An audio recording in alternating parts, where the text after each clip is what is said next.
नमस्कार दोस्तों, आप सभी का स्वागत है आपके बजरंग सीरीज में। जैसा कि आप जान रहे हैं कि यहाँ पर हम इंपॉर्टेंट क्वेश्चंस, इंपॉर्टेंट कॉन्सेप्ट की डिस्कशन करते हैं और इंपॉर्टेंट क्वेश्चंस लाइव क्लास में डिस्कशन कर रहे हैं और आप सभी लोग वहाँ पर आते हैं और बहुत ही बेहतरीन तरीके से आंसर देते हैं कि दिल खुश हो जाता है।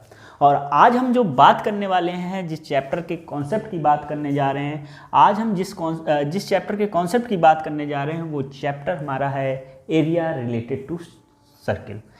NCERT में इस बार आपका एरिया रिलेटेड टू सर्किल का कोई भी कॉन्सेप्ट रिलेटेड नहीं है, सारे कॉन्सेप्ट को पढ़ने हैं। कुछ इसके जो थ्योरेटिकल पोर्शन है उसको हमने सर्किल में डिस्कशन कर लिया था, तो वहाँ वो चीज़ें यहाँ पर डिस्कशन नहीं करेंगे। जो चीज़ें वहाँ नहीं डिस्कशन किए थे वो चीज़ें इस चैप्टर में आपसे हम डिस्कशन करेंगे। तो पहला जो पॉइंट है वो सेगमेंट है। जैसा कि आप देख रहे हैं हमारे पास एक फिगर है और एक कुछ ब्लू कलर से लिखा हुआ है, तो उसको जरा पढ़ दें और फिर हम आपको समझा देते हैं कि a segment of a circle is the reason bounded by an arc and a cord. जैसा कि आप जानते हैं कि ये हमारा क्या होता है, इसको बोलते हैं आर्क। ठीक है, इसको क्या बोलते हैं, और आर्क बोलते हैं। और ये हमारा जो ए, इसको ए और बी मान लीजिए, ए बी हमारे पास कॉर्ड है। क्या है, कॉर्ड है। ठीक है, तो कह रहा है the segment of a circle is the reason bounded by an arc and a cord, यानी आर्क और कॉर्ड के बीच में जो रीजन बंधा होता है, जैसे ये स्पेस है, इस स्पेस को बोलते हैं सेगमेंट।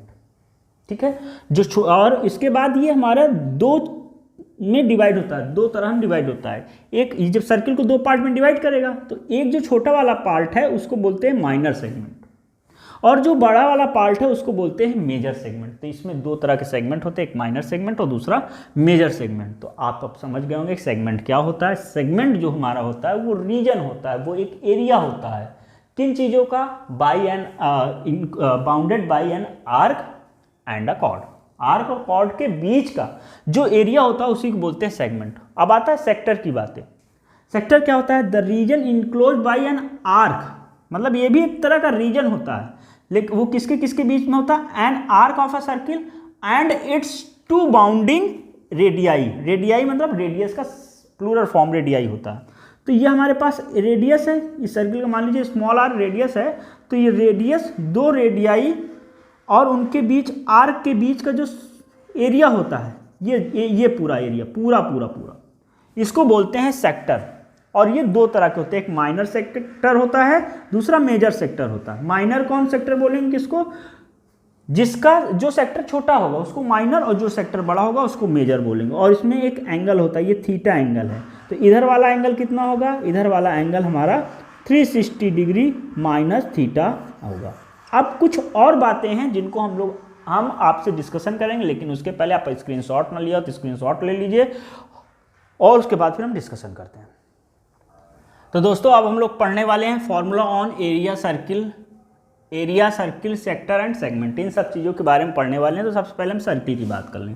जैसा कि आप देख रहे होंगे हमारे पास एक फिगर है सर्किल, यहाँ पर सेंटर O है और ये A है, इनकी रेडियस स्मॉल r है। तो सर्कमफ्रेंस क्या होता है, इसके ये चारों तरफ का जो जगह होती है, जो ये दूरी होती है, जैसे यहाँ चले फिर यहीं पर आकर यहाँ मिल गए, तो इसको बोलते हैं सर्कमफ्रेंस। सर्कमफ्रेंस को हम पेरीमीटर ऑफ अ सर्किल भी बोलते हैं और उसका फॉर्मूला होता है 2πr। क्या होता है, 2πr, where r is radius. Area क्या होता है, πr स्क्वायर होता है। उसके बाद सेमी सर्किल क्या होता है, आधा सर्किल को हम सेमी सर्किल बोलते हैं। और ए बी यहाँ पर हमारा ये radius plus radius is equal to diameter होता है। Radius plus radius is equal to diameter होता है। 2r is equal to D होता है, r इज इक्वल टू हमारा d/2 होता है, यानी कि रेडियस और डायमीटर के बीच में रिलेशन ये होता है। पेरीमीटर क्या होता है, πr, ये पूरा πr प्लस 2r ही हमारा पेरीमीटर होता है। इसको हम लोग लिख सकते हैं πr ब्रैकेट में r प्लस 2 भी हम लोग लिख सकते हैं। ठीक है, कोई दिक्कत कोई परेशानी आशा करते नहीं, यहाँ पर नहीं, देखिए यहाँ पर केवल r आप कॉमन ले लेंगे, r कॉमन ले लेंगे तो पाई प्लस 2 हमारा कॉमन हो जाएगा। तो इस तरह से भी आप करते हैं। पाई की वैल्यू 22/7 होती है, 22/7। एरिया हमारा होता है πr स्क्वायर का आधा से। ये एरिया ऑफ सेमी सर्किल क्या होता है, πr²/2। उसका बाद रिंग में क्या होता है, रिंग में ये हमारा सेंटर होता है, internal radius small r, external radius capital R। Area क्या होता है, pi capital R square minus small r square होता है। उसके बाद आप एक फिगर देख रहे होंगे, यहाँ पर हमारे पास एक सर्किल है और यहाँ पर ये हमारा r, इसका स्मॉल रेडियस इसमें क्या है, स्मॉल r है। और इनके बीच में जो एंगल बन रहा है वो हमारा थीटा बन रहा है। ए बी हमारा कॉर्ड है और इसको हमने मिलाया, ये हमारा सेक्टर है और ये हमारा सेगमेंट है। तो लेंथ ऑफ माइनर आर्क यानी ए सी बी यहाँ से लेकर यहाँ तक का जो लेंथ होगा वो क्या होगा 2 पाई आर थीटा बाई 360। अब आप कहोगे सर हम इसको याद कैसे करें, तो याद करने की भी दिक्कत नहीं है। देखिए टोटल जो लेंथ है, टोटल लेंथ जो है मान लीजिए टोटल लेंथ हमारा कितना है, टोटल लेंथ हमारा 360 डिग्री पे बन रहा है ना, तो 360 डिग्री का जो हमारा लेंथ है वो 2 पाई आर है, ठीक है। तो 1 डिग्री का क्या हो जाएगा 2 पाई आर बटे 360 डिग्री, ठीक है। अब मान लीजिए थीटा एंगल है, तो थीटा डिग्री का क्या बन जाएगा, थीटा डिग्री का बनेगा 2 पाई आर थीटा बाई 360 डिग्री। देखिए यही फॉर्मूला यहाँ पर लिखा हुआ है, ठीक है। तो ये चीज़ ध्यान रखिएगा, याद ना हो थीटा की जगह में। उसका लेंथ ऑफ मेजर आर्क में क्या होगा, मेजर आर्क का लेंथ यानी ऊपर वाले का BDA, यहाँ ये पूरे का क्या हो जाएगा 2 पाई आर टोटल है, उसमें से माइनर को माइनस कर दीजिए, मेजर मिल जाएगा 2 पाई, यहाँ पर ध्यान दीजिएगा आर भी होगा 2 पाई आर थीटा, क्या हो जाएगा 2 पाई आर थीटा, आर इसमें नहीं लिखा हुआ था, 2 पाई आर थीटा बाई 360, ठीक है। इसके बाद एरिया ऑफ माइनर सेक्टर का मतलब OAC, ये पूरा सेक्टर है, ये पूरा जगह हमारा सेक्टर है, मैंने माफ़ कीजिएगा, ये पूरा हमारा सेक्टर है, वहाँ मेरे में गलती से मुझसे निकल गया, ये पूरा हमारा क्या है सेक्टर है, ठीक है। तो area of minor sector OACB क्या होगा, देखिए पाई आर स्क्वायर थीटा बाई 360। अब इसको भी आप इसी तरह से ध्यान रखिएगा, 360 डिग्री पे हमको मिलता है पाई आर स्क्वायर, तो 1 डिग्री पे हमको मिलेगा पाई आर स्क्वायर बाई 360, ठीक है। तो थीटा डिग्री पे क्या मिलेगा pi R square by 360 into theta, ठीक है। तो ये हमारा हो जाएगा pi R square theta by 360। अब यहाँ पर इसको हम लिख सकते हैं 1/2 आर इंटू आर्क लेंथ, मतलब आपको अगर रेडियस दिया है, एरिया दिया है, तो आप आर्क लेंथ निकाल सकते हैं, यानी 3 अननोन में से कोई 2 दिया होगा तो आप निकाल सकोगे। उसके बाद area of major sector OADBA का, तो वहाँ पर पूरे का हमारा होता है पाई आर स्क्वायर, तो पाई आर स्क्वायर में से माइनर वाले को माइनस कर देंगे, यानी pi R square theta by 360 minus कर देंगे, तो area of major sector OADBO मिलेगा। आप यहाँ तक नोट कर लीजिए, फिर हम इसके आगे की चर्चा करते हैं।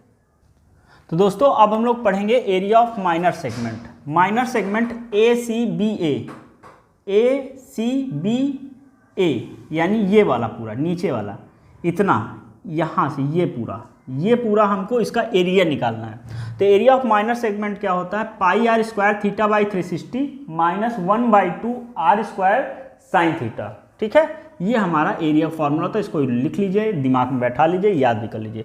एरिया ऑफ मेजर सेगमेंट यानी कि BDAB, ये हमारा माइनर सेगमेंट है। माइनर सेगमेंट क्या है, pi R square minus area of minor segment, ठीक है। उसके बाद perimeter of a sector OACBO,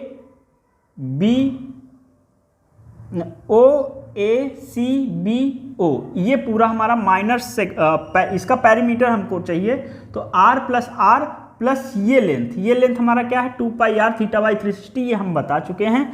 तो ये हमारा क्या है पेरीमीटर ऑफ सेक्टर ये। अब इसके बाद कुछ और मोस्ट इंपॉर्टेंट बातें हैं जिसको हम करने जा रहे हैं, तो उसके पहले आप इन सब फॉर्मूले को नोट कर लीजिए, एक जगह लिख लीजिए, फिर हम लोग आगे चलते हैं।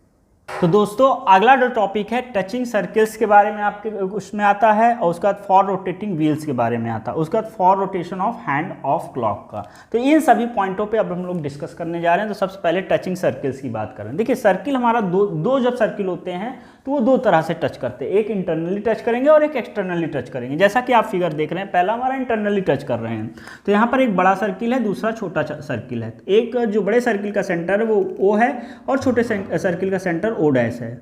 छोटे सर्किल का रेडियस स्मॉल r है, बड़े सर्किल का रेडियस कैपिटल R है। तो इनके बीच में यानी सेंटरों के बीच में जो डिस्टेंस होगा, डिस्टेंस बिटवीन देयर सेंटर जो होगा वो कितना, यानी OO' का जो O और O डैश है, O और O डैश के बीच की जो दूरी है वो capital R minus small r है। क्या है? Capital R minus small r है, यानी external radius minus internal radius है। ठीक उसी तरह जब एक्सटर्नली टच करते हैं तो ये मान लीजिए टचिंग पॉइंट है, तो इसमें डिस्टेंस बिटवीन देयर सेंटर यानी O डैश का बीच का सेंटर का डिस्टेंस कितना होगा? External radius plus internal radius होता है। ठीक है, ये चीज़ होगी। अब आता है रोटेशन ऑफ व्हील। जैसा कि व्हील मतलब पहिया होता है, आप ये बात जानते होंगे, व्हील का मतलब पहिया होता है। ठीक है, तो देखिए इसमें हम लोग पढ़ रहे हैं डिस्टेंस मूव्ड, यानी distance moved by a wheel in one rotation. One rotation में कितना डिस्टेंस मूव करेगा? एक रोटेशन जब वो कवर करेगा तो अपने सरकमफ्रेंस के जितना सरकमफ्रेंस होगा, सरकमफ्रेंस कितना होता है? 2πr। अगर सर्किल का रेडियस, उस व्हील का रेडियस r है तो डिस्टेंस एक रोटेशन में वो 2πr कवर करेगा। ठीक है, और number of rotation, number of rotation जो होता है, नंबर ऑफ रोटेशन, क्या? Number of rotation in 1 minute, in 1 minute, 1 minute में कितना करेगा? जितना डिस्टेंस कवर करे, distance covered in 1 minute, 1 minute में जितना डिस्टेंस कवर करेगा, ठीक है, डिवाइडेड बाई सरकमफ्रेंस यानी 2πr। ये फॉर्मूला होता है, इसको नोट कर लीजिए। उसके बाद हमारा आता है for rotation of the hand of a clock. आप जानते हैं कि आपके पास क्लॉक होगा, क्लॉक में 3 तरह के हैंड होते हैं, मिनट, सेकंड और आवर। तो सेकंड, जब मिनट वाला, सेकंड वाला एक रोटेशन हमारा कितना, 1 मिनट में एक रोटेशन करता है, यानी 1 मिनट में हमारा 360 डिग्री एंगल बनाता है। ठीक उसी तरह मिनट हैंड जो होता है, मिनट हैंड हमारा 1 आवर में 360 डिग्री एंगल बनाता है, और जो आवर हैंड होता है वो 24 आवर में 360 डिग्री बनाता है। बाकी इससे रिलेटेड कॉन्सेप्ट और इससे रिलेटेड जो क्वेश्चंस होगा उसको हम लोग लाइव क्लास में डिस्कशन करेंगे। ठीक है, और सारे यहाँ पर जो इम्पोर्टेंट टॉपिक्स थे, जो इम्पोर्टेंट कॉन्सेप्ट थे, उसका डिस्कशन हम लोगों ने कर लिया।